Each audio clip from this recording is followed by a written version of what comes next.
Stuart Sloan, Algeria.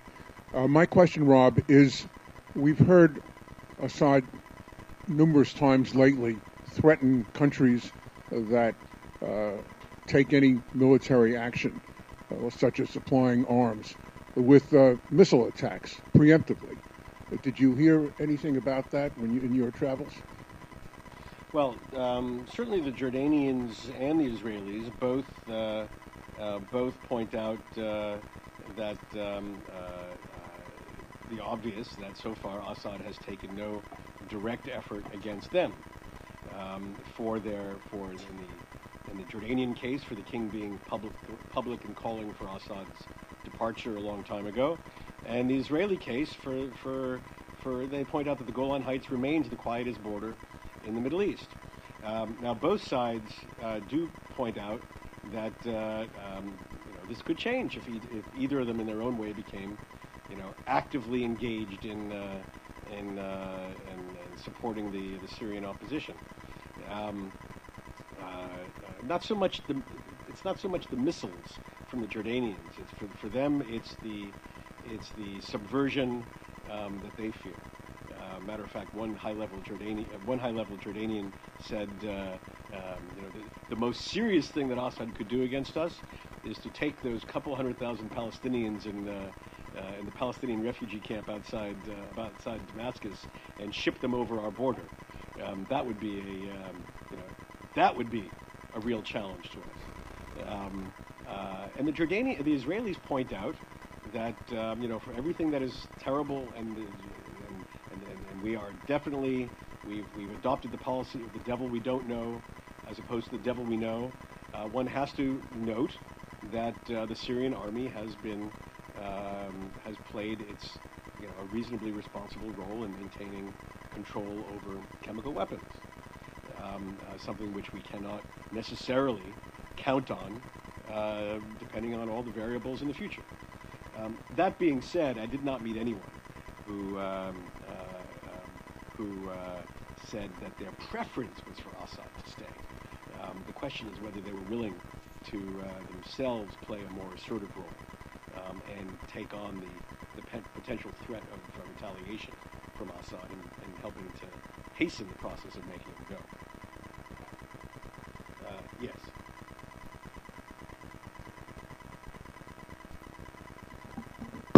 Dan Pollock from the Zionist Organization of America. You mentioned, Rob, sorry to be twice in a row, you mentioned that the plan of the Jordanians is to bring in the Muslim Brotherhood early rather than later. Could you help explain how bringing them in earlier helps make them moderate and long-term? What's to stop them from coming in now and then being just as immoderate as they would have been a year from now? Here the issue concerns the Jordanian electoral system. And whether and when there will be parliamentary elections. The Muslim Brotherhood did not play. They boycotted the last parliamentary election, and that really made it popularly viewed as illegitimate. The government wants them in this next election, and they want them in the next election soon. They want to hold the next election as soon as possible. And they want them in on a system which accommodates their demands for greater representation, but only a bit. And they feel that if they don't get them in now, their demands for greater representation will only go up, say a year from now.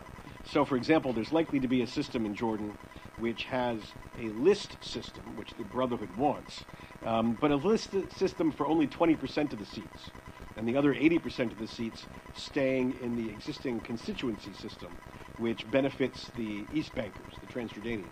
And they fear that if they don't take the bargain now, then a year from now, maybe they will hold fast to their insistence on a 50-50 split, which almost surely will mean Muslim Brotherhood dominance of the parliament. So that's why they want this as soon as possible. Yes. Take a mic in the back there, right, standing up in the back.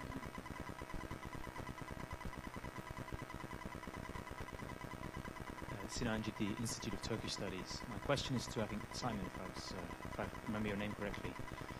Over the weekend, President Obama and Prime Minister Tayyip Erdogan met in Seoul, and one of the quotes that Prime Minister Erdogan came out with was, not intervening in Syria is not an option.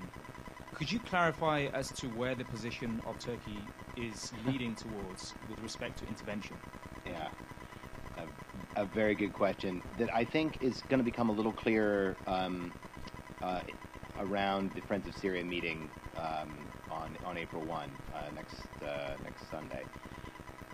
I think that what was very interesting also about the visit, and this is the only way I can really answer this question because, really this authoritatively would have to come from Turkish officials, but that while the Turkish government was still very much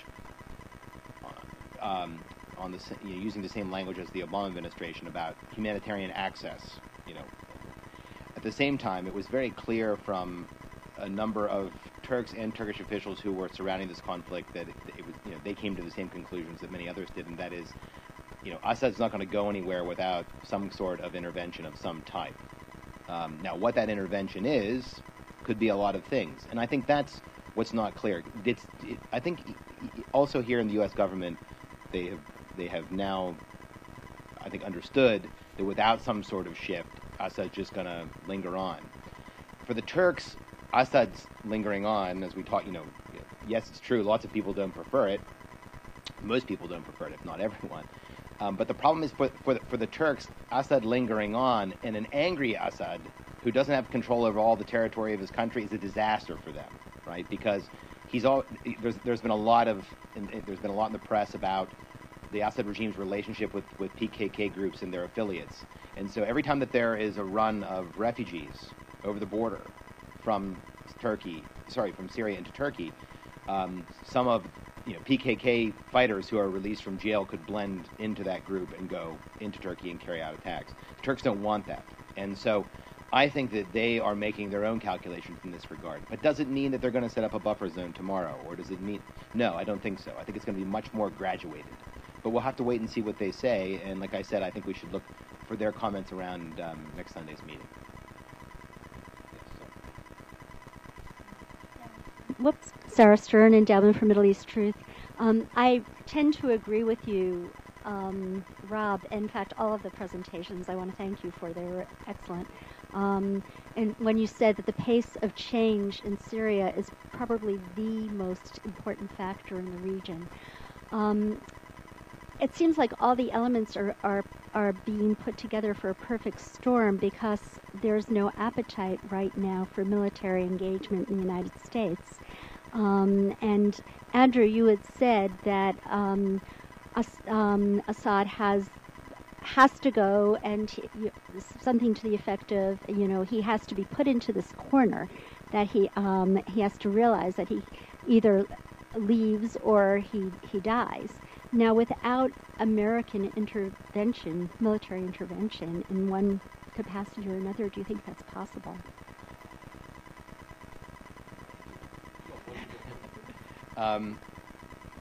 In one way, shape, or form, no.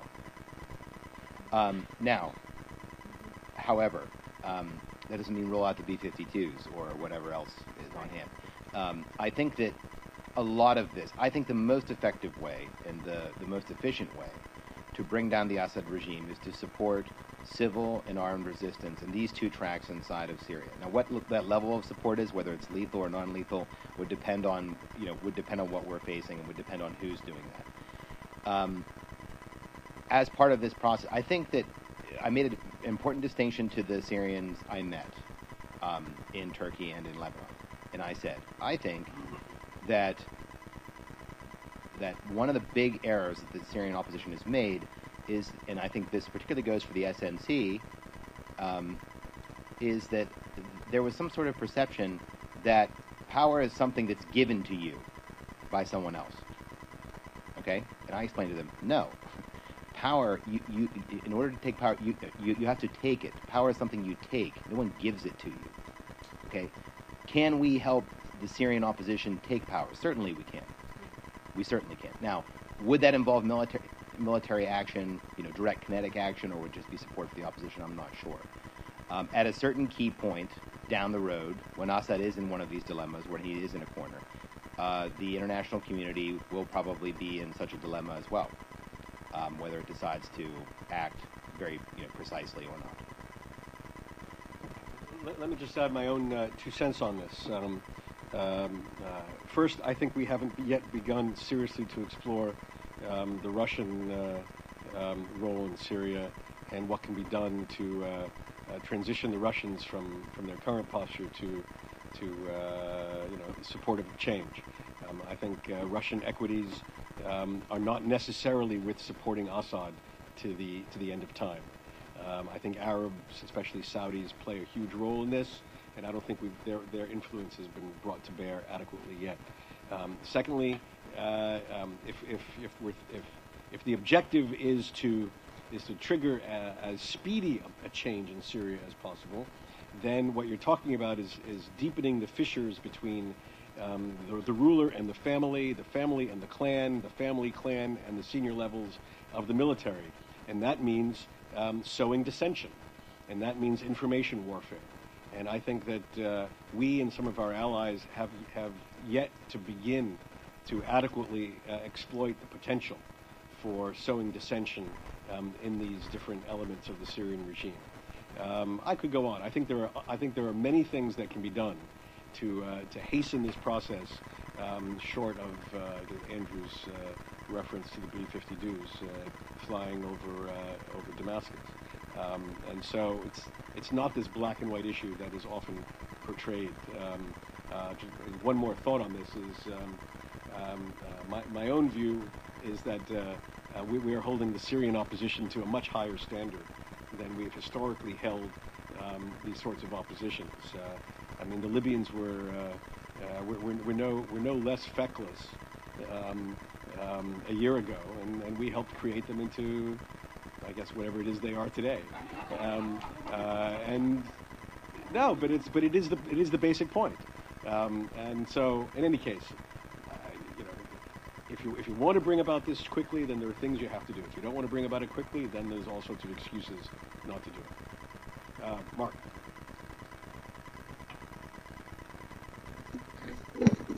Every time I come here and learn the incredible information, I just want to commend all of you. It's just been a great presentation. I want to ask you about Syria's friendly neighbors, fraternal neighbors, Iran, Hezbollah, and since neither of you have commented on the longevity of the regime and what the Iranians and ultimately, I know that Hezbollah has tried to, shall we say, create the appearance, at least, that it is not fully in Assad's pocket.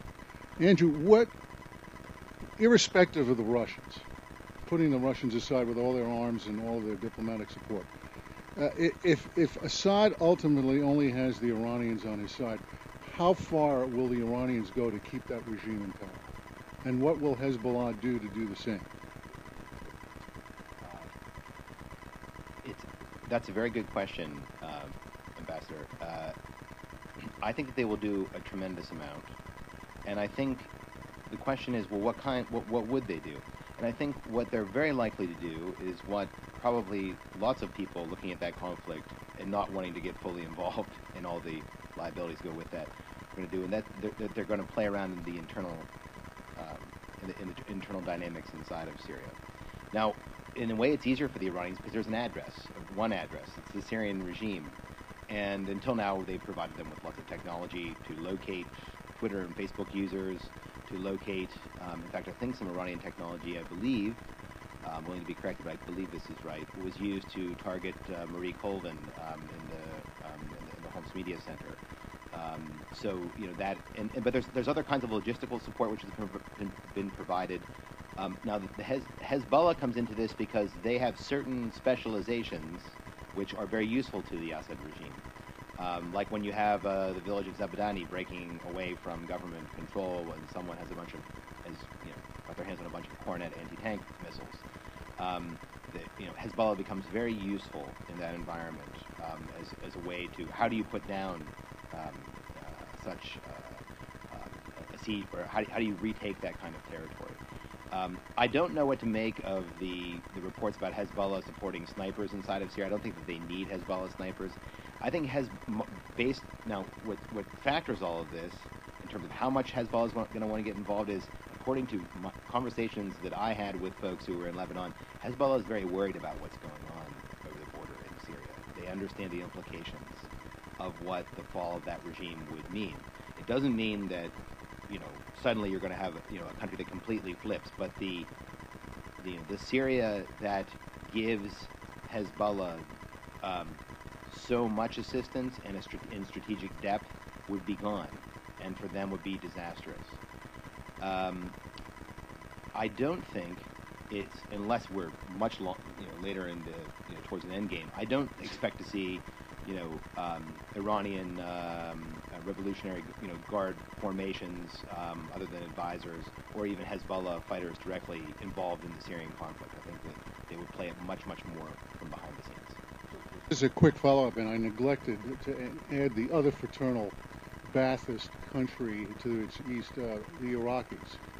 Where do the Iraqis now see this playing out for them? I know the ethnic issues, but what do you see the Maliki government and Al-Qaeda's apparent reintroduction into Syria mean with respect to Iraq and Syria? Well, it's a very good question. That, details on that, exactly what's going on the ground. There was just a story, I think it was in Christian Science Monitor a couple of days ago, maybe it was a week ago, that said that, while these kind of attacks were increasing in Syria, that in Iraq they had disappeared. But there are continued bombings inside of Iraq. So I think that the Maliki government Iraq is under much more Iranian influence than it was in the past. So the question is to what degree will Iran be called upon to try and broker something to take the heat off of Assad, if it's even possible. The Assad regime said for a very long time that its border with Iraq that it was unable to patrol that border effectively, and this policy of neglect is, I think, going to come back to bite them. I think that that it's a real chance going forward that more groups like that would enter Syria and attack government installations. Whether they're Al-Qaeda or not, I don't know. This is the thing about Syria too. Like, take into mind, the Syrians helped invent the car bomb. Al-Qaeda didn't have to import that technology recently into Syria. This is something. So lots of different groups with different agendas that aren't Al-Qaeda could be carrying out these attacks as well. Is there, through the Bahrain lens, to look at this larger challenge that you saw between Iran and Syria, Saudi Arabia, and we're talking about being played out in some sense in Syria. Could you sense this conflict on the other end, even in the Gulf?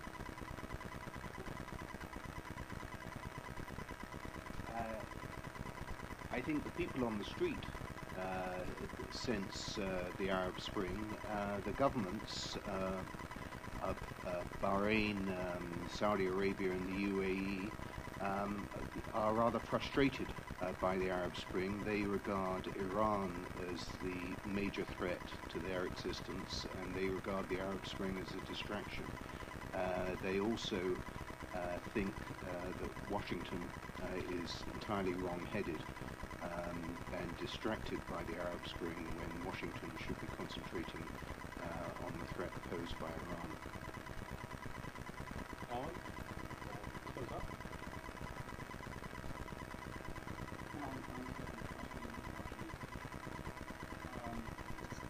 Alan Cronstead, I'm a trustee with the Washington Institute. I'd like to ask a U.S. policy question. Looking at what the three countries you've talked about has in common is the Arab Spring has touched all three countries. And all three countries are essentially minority governments running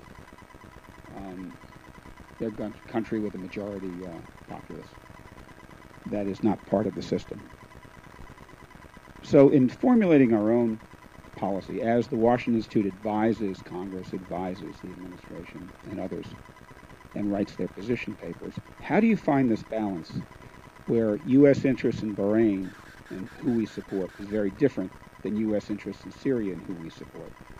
And to be more specific, because the whole world is watching us, how does this affect politics in places like Iraq, where you also have the Sunni and Shiite inferences here? So I'd like to, so it's a global question. I'd like to throw it to the floor and see how you answer it. Well, since my colleagues are turning to me here. I've said something that from this podium before, which sounds a bit heretical, and but it is my belief, which is that we make too much of consistency. Consistency is the hobgoblin of small minds, and it's the province of small countries. Big countries have the responsibility to be inconsistent. Namely, we should deal inconsistently. We have different interests vis-a-vis, say, Liechtenstein and China, right? And so we act toward Liechtenstein and China differently. And so too, even in this part of the world, it is not necessarily the case that the immediate imposition of electoral democracy is the best pathway to advance even civil and human rights in every country of the Middle East. The United States should advocate a process of democratization, not the fact of electoral democracy. It doesn't mean that we stand in the way of countries that choose to have electoral democracy. We couldn't stop the Egyptians from having an election, but it's not as though we should be screaming from the ramparts, have an election now. We shouldn't be saying that in Bahrain or in Syria or wherever. Our interest is in a multitude of interests: security, political, human rights, etc. And we have to balance them in different places. So I know that's not a very humanly and intellectually satisfying answer, but I think it's a political answer which is appropriate for how we have to advance our interests in an increasingly inhospitable world. So that's my view, and I'm sticking to it. Thank you all very much for joining us today.